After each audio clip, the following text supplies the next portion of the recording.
L'Eure-et-Loir est un département attractif, proche de la région parisienne, qui est donc limitrophe de l'Île-de-France et qui se caractérise par son excellente desserte routière, ferroviaire, deux autoroutes, l'autoroute A10 et l'autoroute A11.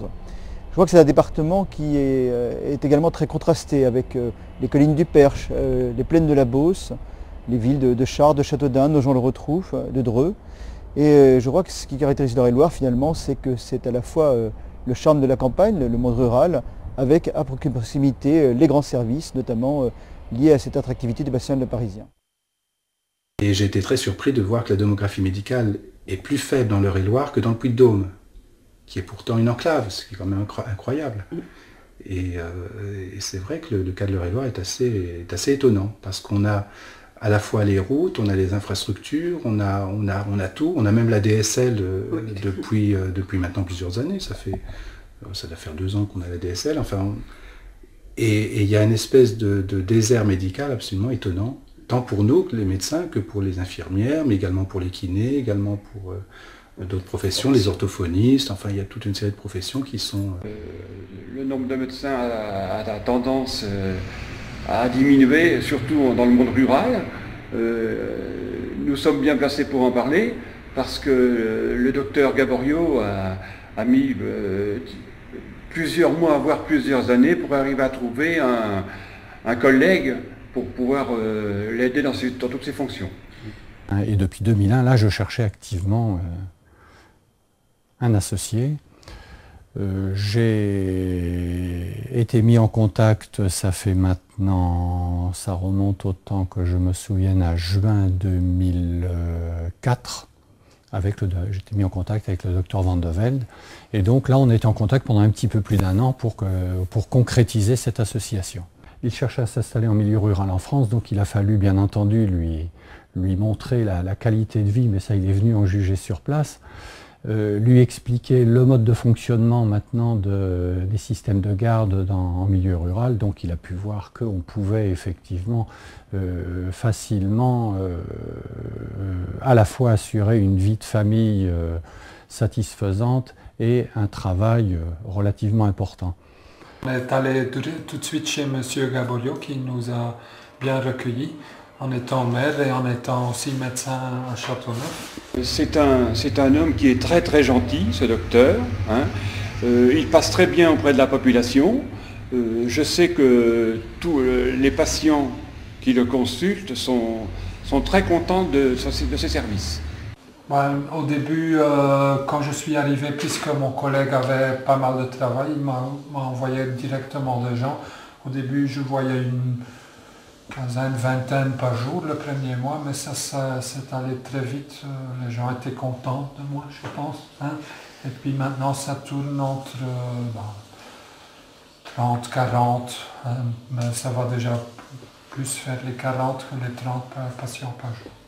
Bien sûr, nous sommes là pour faciliter l'accueil des médecins qui souhaiteraient nous rejoindre avec leur famille.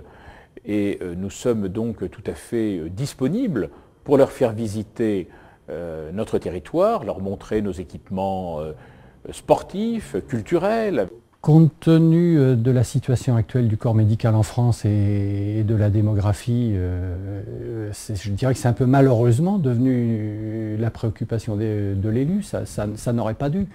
Je pense que si plus haut on avait su envisager l'avenir de la médecine rurale, les élus ne seraient pas confrontés à ce problème. Mais bon, comme pour tous les problèmes de toutes sortes, maintenant, oui, ça tombe sur le dos de l'élu, et ça on peut pas ne pas y penser. Il a gagné sur le côté familial en venant à la campagne, dans un système où il y a des gardes avec ses collègues.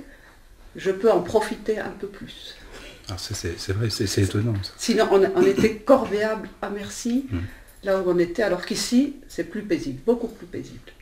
Non, on peut vivre un peu en famille quand même. Oui, ce qu'il y a, c'est que ça tient à l'organisation. C'est vrai que j'ai changé l'organisation, donc j'ai un secrétariat spécialisé qui prend les rendez-vous, ce qui fait que ça change tout. Alors j'arrive à travailler 3 fois plus carrément.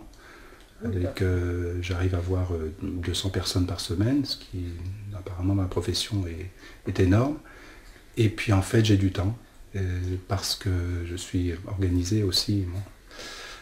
On n'avait presque plus de vie de famille et c'est pour ça qu'on a bien voulu retourner à la campagne pour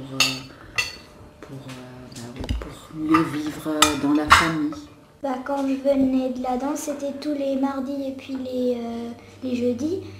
Les soirs, quand j'entrais, et puis il n'y avait pas encore papa, tout le monde était stressé, oui, on doit encore manger, on doit encore faire ça, on doit encore faire ci. Puis j'aimais pas trop ici. Parce que les gens ne restent pas fermés. Si on va vers eux, ils viennent vers vous sans aucun problème. Mais il faut aller vers eux. On a visité 3 maisons. Et ça moi et ma fille, ça nous a plu tout de suite. Et maman voulait plutôt une ferme. Je pourrais vous montrer, c'est pas un jardin, c'est une propriété que j'ai. C'est un parc. C'est vraiment un parc, c'est étonnant. Et jamais vous verrez ça vous pourrez pas acquérir une chose pareille, même dans une petite ville, même dans Chartres. Rien que vous allez dans la périphérie de Chartres, les prix sont déjà le double d'ici. Avant, le docteur concurrent, il ne vous parlait même pas. Là, on connaît l'épouse, on connaît le docteur.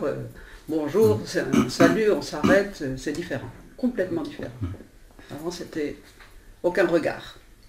L'arrivée du docteur Bandveld était une bouffée d'oxygène pour ses confrères. Elle permet un meilleur accès aux soins pour les patients. Le relais a été bien passé, les patients sont ravis, tout se passe très bien.